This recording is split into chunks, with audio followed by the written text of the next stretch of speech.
Now, in this class, let's now talk about osmosis. Since we have discussed about diffusion, we say diffusion is the movement of liquid, gases, from a region of higher concentration to a region of lower concentration through a medium.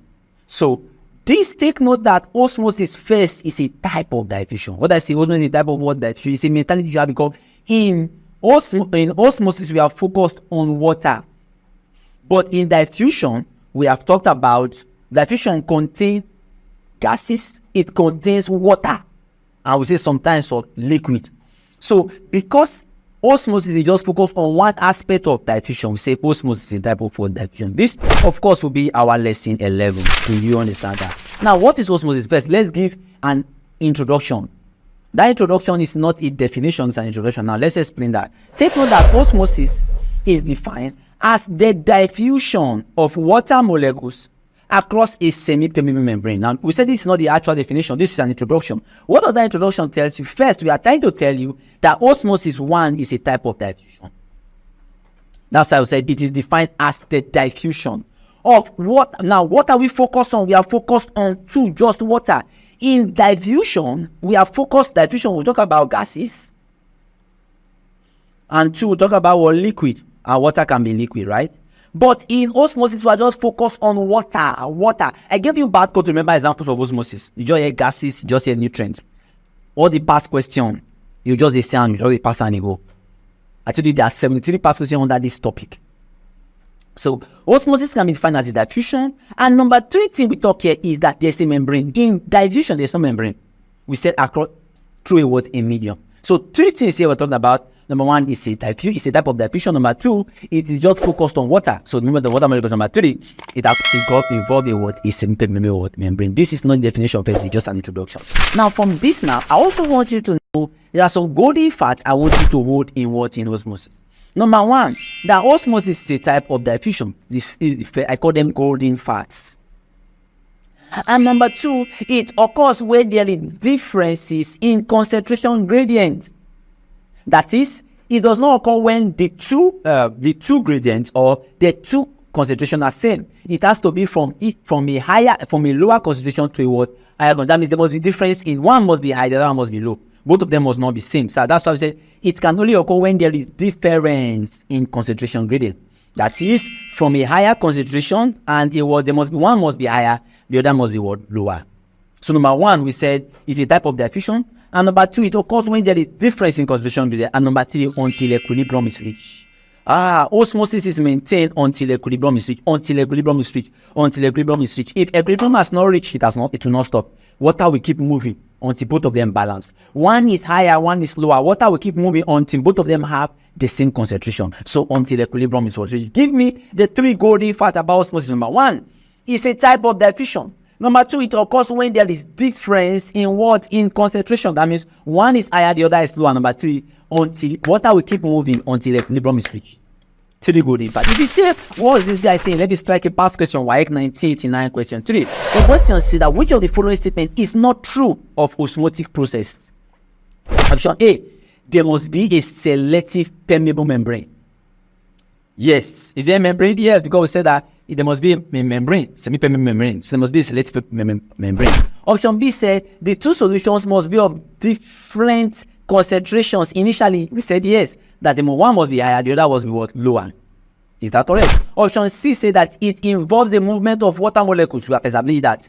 Because what happens in diffusion, osmosis, only water is one volume. Nothing concerning gas, nothing concerning solid. And let's see option D. Option D said the two solutions are of equal concentration at the beginning of the experiment. What becomes your answer? Number 1, 3 golden facts says a type of diffusion. Number 2, we said it occurs where there is difference in concentration. And number 3, until equilibrium is reached. So this is correct. There must be a permeable membrane. C said there must be a difference to concentration. One must be higher, one must be lower. C said it involves water only. D said that they must be of equal. No, they must not be of equal concentration at the beginning. It's at the end, because say until equilibrium is reached. So making option D to be wrong, making option D to become the answer. So you see, as I make a statement, retract past question on it. Are you seeing that? Now, if you say you understand that, what are the types of membrane? There are 3 types of membrane. We have what we call the permeable membrane, semi-permeable, and impermeable membrane. From the word permeable. Now, let's take the first one. We have what we call permeable membrane. This is a membrane that allows substance to pass through them. That's what we call them permeable. Permeable. Membrane that allows substance to pass through them are called your permeable membrane. What are they called? Permeable membrane. Membrane that allows substance to pass through them. Number two, we have what we call semi-permeable. This one allows some, not everything, some substance to pass through them, e.g. water. It allows water to pass through it. Are you seeing that? So, substance that allows some material to pass through, I call your semi-permeable. And the last one is called what? Impermeable. This one, they never allow any material to pass through them. These are the types of membrane. What are the type of membrane? Number one, we have the permeable membrane. Number two, we have the semi-permeable membrane. Number three, we have the impermeable membrane. Do you understand? Now, these are types of membrane. Let's now give physical examples because all these examples are needed in past questions. Hold on a bit. The complete series of classes, right, as far as your syllabus is concerned regarding your Jamb and Waec, everything has been covered in details for you in the LearnLift app. And guess what? The sweet part is that you have access to your CBT, right? You have access to your video lessons. You have access to your notes. You have access to your past questions. Everything from the beginning to the end is directly in the LearnLift app for you. So all you have to do is just mark down to Play Store or App Store and download the LearnLift app where you follow all your classes from the beginning to the end. A quick one before we move. Let's get back to class. Enjoy. Examples of some membranes. Number one, we have what we call your pig bladder. Pig bladder is a semi-permeable membrane, and it of course is allowed for what? Osmosis. Take note, pig bladder is semi-permeable because for bladder, water have to diffuse. Are you seeing that? Not just water, waste product have to some product have to diffuse. Normally, that's when we talk about your urination, process of urination. You know the three process, right? Your ultrafiltration, selective absorption, and your hormonal secretion. So, pig bladder is a semi-permeable membrane. Number two, cellophane. Cellophane is a semi-permeable membrane. And I know you'll be saying how. Put water inside a nylon and keep it for a while. Put it inside your fridge. You observe that the water is going to diffuse out. You see vapors around, or you want that water, you see vapor around the cellophane. So, cellophane is a semi-permeable membrane. Please take note. Semi-permeable membrane, semi-permeable membrane, pig bladder, cellophane. Another is what we call your parchment paper. Of course, it has parchment, so it's also a semi-permeable membrane. Are you seeing that? Pig bladder, semi-permeable, cellophane, semi-permeable membrane, parchment paper, semi-permeable membrane. Let's say that membranes, we have things like your cow bladder. In as far as you are a bladder, you are semi-permeable. You are semi-permeable membrane because osmosis occur there. And we also have, what are the impermeable membrane? Number one, we have your transparent polythene. These are not semi-permeable. They are not semi-permeable. We say they are impermeable. So all of them are permeable except your transparent polythene. Transparent polythene. You know polythene now. They are those ones are what? Impermeable. Now you'll be saying, what is this thing? Let's try past questions so that you know. Jamb 1983 question 35. The question says that which of the following will not allow osmosis to take place? A, pig bladder. Pig bladder is what? Is it permeable or impermeable? It's semi-permeable, right?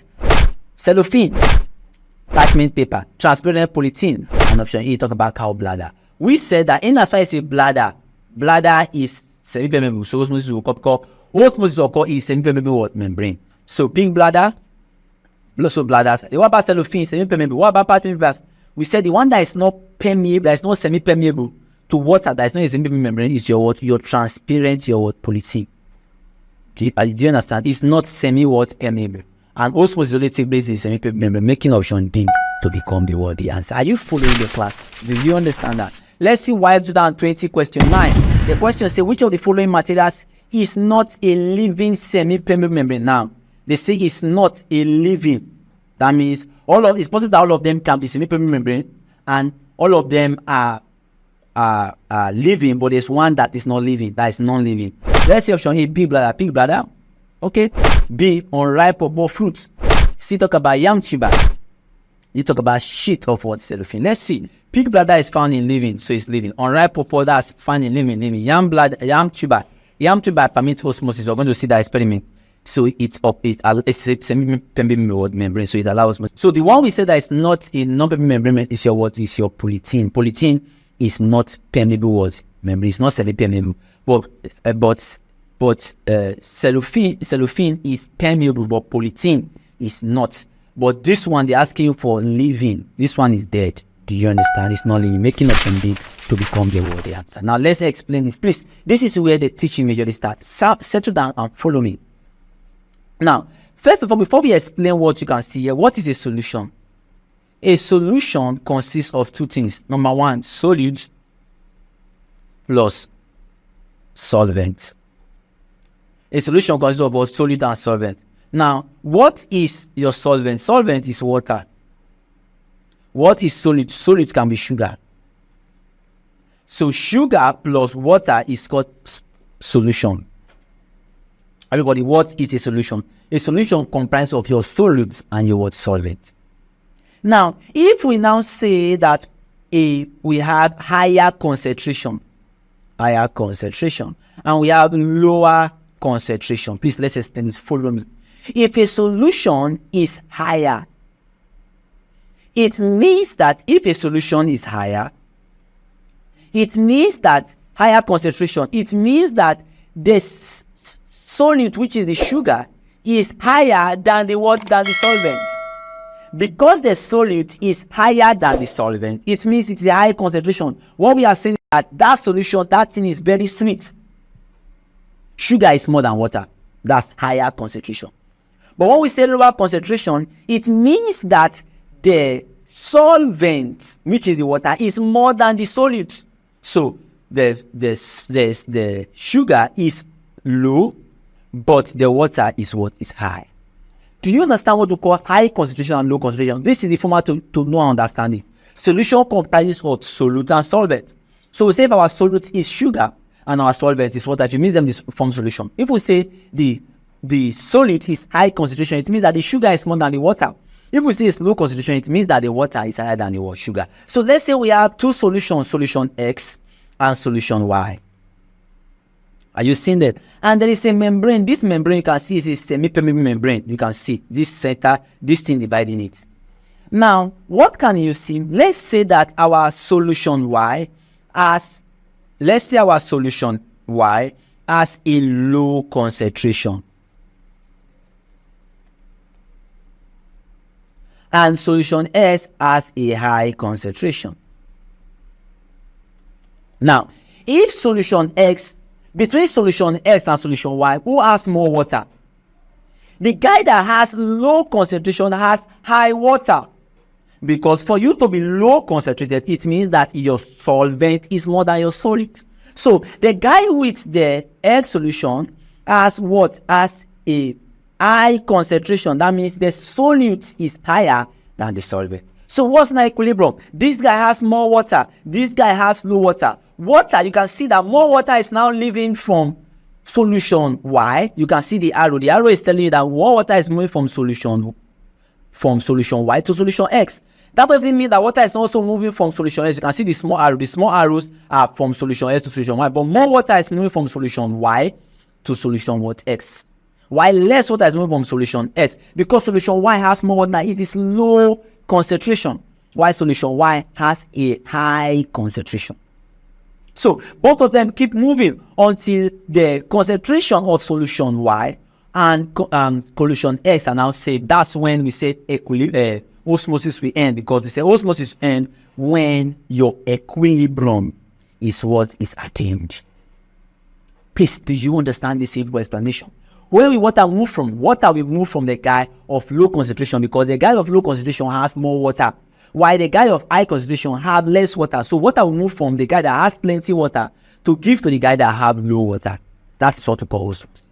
Do you understand that? Now let's review that. Solution X. We said that solution X, from that diagram we saw just now, solution X have a high concentration. If solution S has a high, look at this, solution S has a high concentration of solute than solution Y. What does it mean? Number one, we said that means solution X has a high solute concentration. That means the sugar is more than water. So that means solution X has a high solute concentration than solution Y. High concentration. Number two, it means that it has a low water.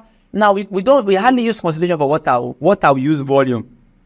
So by just put concentration here so that you will not be confused. It means that solution S has a high volume of water than solution Y. Why? Because it is high concentration. Because we said that if you have a high concentration, you're going to have more solute and less water. So that's what you can see. So it has a high solute, it has low volume of water.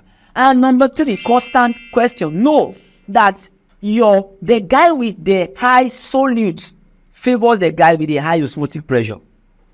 So osmotic pressure is a property of high solute. Hi God. What I say? Osmotic pressure is a property of high solute. So anytime if a substance has a high solute, it means that that substance is going to have a high osmotic pressure. If a substance has a low solute, it means that that substance is going to have a low osmotic pressure, because osmotic pressure is a property of solute. So the higher the solute concentration, the higher the osmotic pressure. So everybody close your eye and tell me, if they just tell you that solution X has a high concentration, what are you going to tell them? Number 1, the solute is high. 2, the volume of water is low. Number 3, the osmotic pressure is what? Is high. So let's now explain further. Note that high osmotic pressure is because of the word concentration of the solute. Therefore, osmotic pressure is a property of what? Solute. It's a property of what? Solute. It's a property of what? Solute. The more we have your solute, the more you have your osmotic what? Pressure. Now let's now go to solution Y. What will solution Y be? Number 1, think that solution Y is of low concentration. If solution Y is of low concentration, what do you think? Number 1, will the solute be high or the solute to be low? The solute to be what? Will be low. So low solute concentration than X. Now, if it is low, it has a low concentration, that means it means the solute is low. What up to the volume of water? The volume of water will be high, so it has high volume of water. And number 3, what up to osmotic pressure? Will it have a high osmotic pressure or a low osmotic pressure? It's going to have a low osmotic pressure because the solute is low. If the solute is low, osmotic pressure will be low, because we say osmotic pressure is a property of your what? Of your solute. So it's going to have a low osmotic pressure. Do you understand that? Until equilibrium what is attained. Now, if you say you understand that, what is now osmosis? We can define osmosis in 3 definitions. Osmosis can be defined, 1, in terms of water, volume of water. Number 2, we can define it in terms of solute concentration. Number 3, we can define it in terms of what? Osmotic pressure. So that you will not listen to me. They can twist their question, be strong. You are damaging it. You know they scared. You are not scared. So how can we define osmosis? We can define osmosis in terms of, are you defining it in terms of water, volume of water, or are you defining it in terms of solute concentration, or are you defining it in terms of osmotic pressure? Remember that first of all, what's osmosis? Is the movement of water molecules. So water molecules from where to where? Is it the guy that is high concentration or the guy that is low concentration? Now, if you say low concentration, is it of solute or is it of solvent?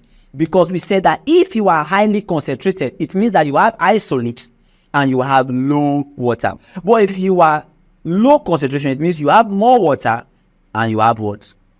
Little what? Solute. Do you understand? Let's start with the first guy. I'll draw the definition. I want you to look at it. You'll be following the class. Look at it and whether it makes sense. The main aim is that water is moving from somewhere. Or water move from. That's what we are going to achieve now. Now, the first one is what's osmosis. This one is in terms of solute concentration. Osmosis can be defined as the movement of course, the water is the one that is moving from a region of low solute concentration to a region of high solute concentration through a semi-permeable membrane until equilibrium is what? Reach. Calm down. Look at it. Water is moving. Where will water move from? Is it the guy? They say low solute. That's low solute concentration and high solute concentration. Between low solute concentration and high solute concentration, who have more water? Low solute has more water. High solute has less water. So water will move from the guy that has high water. That's low solute. That's how we said it is a movement of water molecules from a region of low solute, because low solute has high water. So it is the movement of water from a region of low solute to a region of high solute through a semi-permeable membrane until equilibrium is reached, until both of them are now of the same concentration. Do you listen to me? It is not reading, it is understanding. What makes the difference? Understanding. That's why you must understand, because for you to understand, it means that you are joining the 350 gang. Everybody, what's osmosis? It is defined as the movement of water molecules from a region of low solute to a region of high solute through a semi-permeable membrane until what? Equilibrium is what? Reached. Do you understand that? This is based on Solute's definition. Now, let's define it on that way now. Only you check whether the definition is correct. Now, in terms of volume of water, of course, it's going to move from the guy that has more water. Happy? Now, which guy has more water? Look at it. It is defined as the movement of water. Of course, all of them water, because the osmosis is focused on just water. So it is the movement of water molecules from a region of where? High water volume to a region of low water volume through a cellular membrane until equilibrium is reached. Now, don't get confused. High water volume. Who has high water volume? It's still the same definition as the first definition, because the guy that has a high water volume has a low solute. Happy? The guy that has a high water volume has a low solute. That means the guy is low in concentration, because if you are low in concentration, you have low solute and high water. So where is water moving from? The guy that has the highest water. So that's why I said it's the movement of water from a region of high water volume to a region of low water volume through a cellular membrane until equilibrium is reached. Do you understand that? Hope you are feeling Amy. That is what we call teaching, is understanding, and we are lashing out the past question. So everybody, so they ask you in the exam, if they give you an exam question, you are going to be looking at the question. Are they asking in terms of high volume of water? Because these MCQs can confuse you. Jamb, though, is not your mate. Jamb can play with your brain. Or they give you you are excellent and they ask you to define osmosis. Give them in definitions in terms of solute concentration, in terms of volume of water, and the third one, everybody based on volume of water, we are moving from the guy with high volume of water, because the guy with high volume of water has a low solute concentration, right? Now, the third one is going to be based on the definition of osmotic pressure. Can you define it before we get there? Hope you've enjoyed this class. Guess what? To follow up for more classes, just download the LearnLift app, whether on Play Store or App Store, and then follow up your classes. You must do extremely well. I'll see you in class. Bye-bye.